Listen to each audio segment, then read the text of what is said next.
Well, hello there. How is everyone? I hope you're all well. It is Monday still, and this is video 3 of 3. It's a bit late. It might even be Tuesday for me, but still Monday for you guys. But you're looking absolutely amazing, I must add. And in this video, we're talking about Sebastian Rogers. And as I talk to you about Sebastian Rogers, I think of two things, and that is a saying that I heard many years ago, and that is that those candles that burn the brightest burn for the shortest amount of time. And another one being that, how can I say, without drama, there is no audience. I think that's quite fitting. Because look, people thrive on drama. People do. They thrive on it.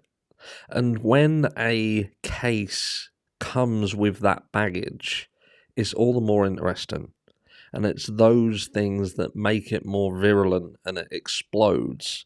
And social media just works in that manner. The more people that watches it, the longer they watch it, the more it gets shown to other people.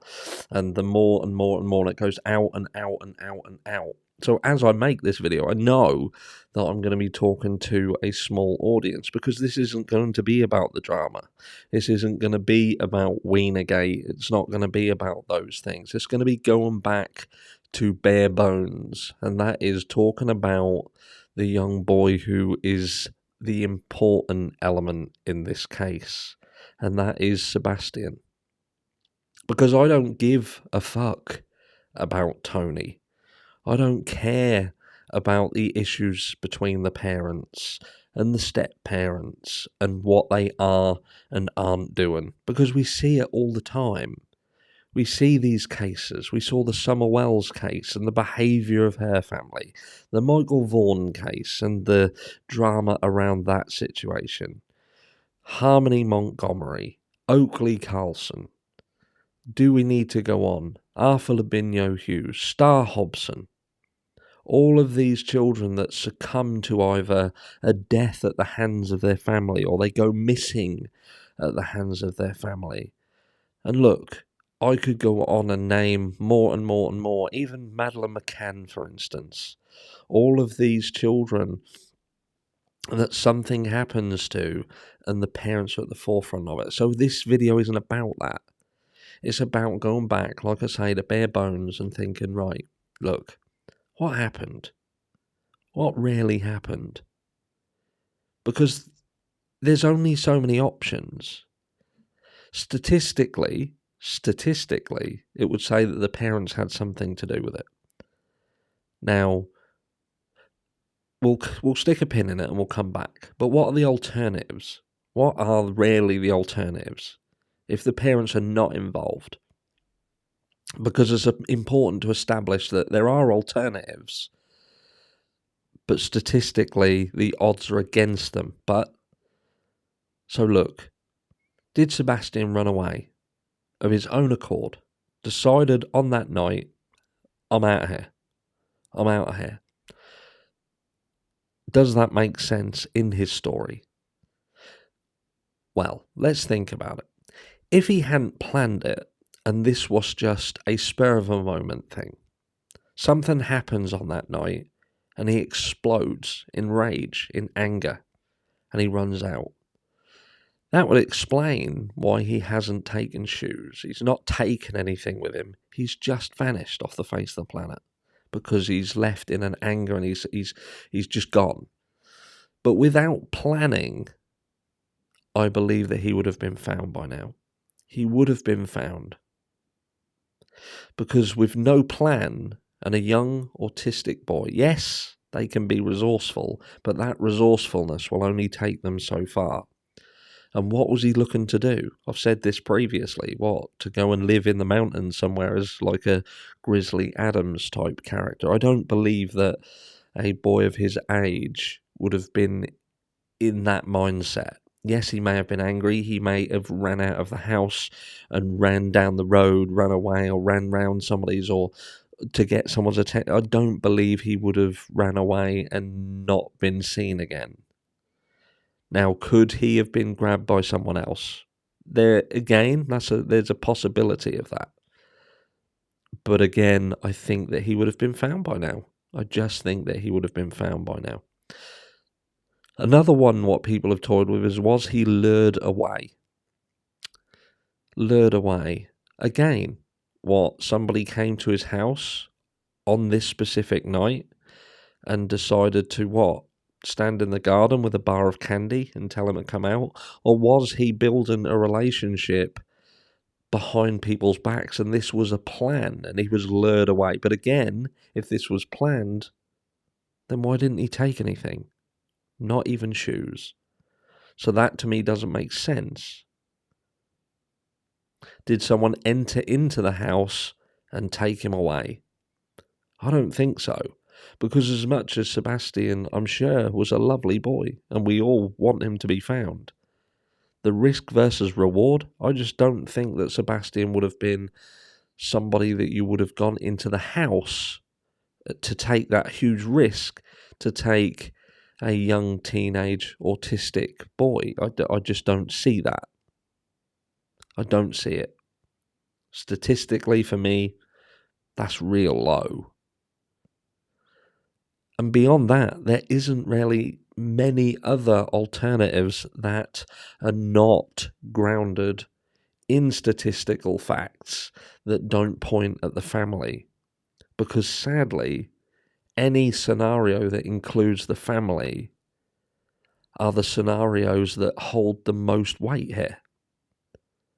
Because you're given time. And with Sebastian's story, we know that there was a 3-hour call between mum and stepdad. Now, what was that call about? Would you not love to have the transcript of that call? Some people have said, was there a heated conversation on that call that Sebastian overheard, and that's what was a catalyst to him running away? But again, why run away with no shoes? Why not take anything? So did the parents do something to him? Did mum do something to him? Did stepdad do something to him? Now, without evidence of that, you're going to find yourselves in a very similar position to like Oakley Carlson's parents, for instance. Oakley Carlson vanishes off the face of the planet. And her parents are disgusting people. Dad is an ex-cop, believe it or not, but he turns into a narcotics abuser with his partner.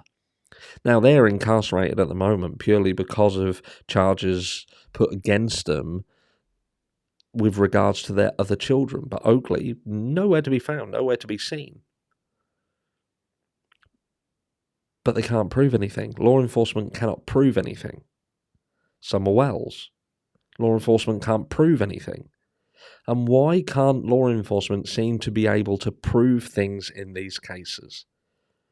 Because parents have time.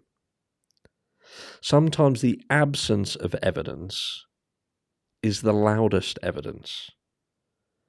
DNA, for instance, are not helpful around the property because all of the DNA that's there belongs there because it's their home.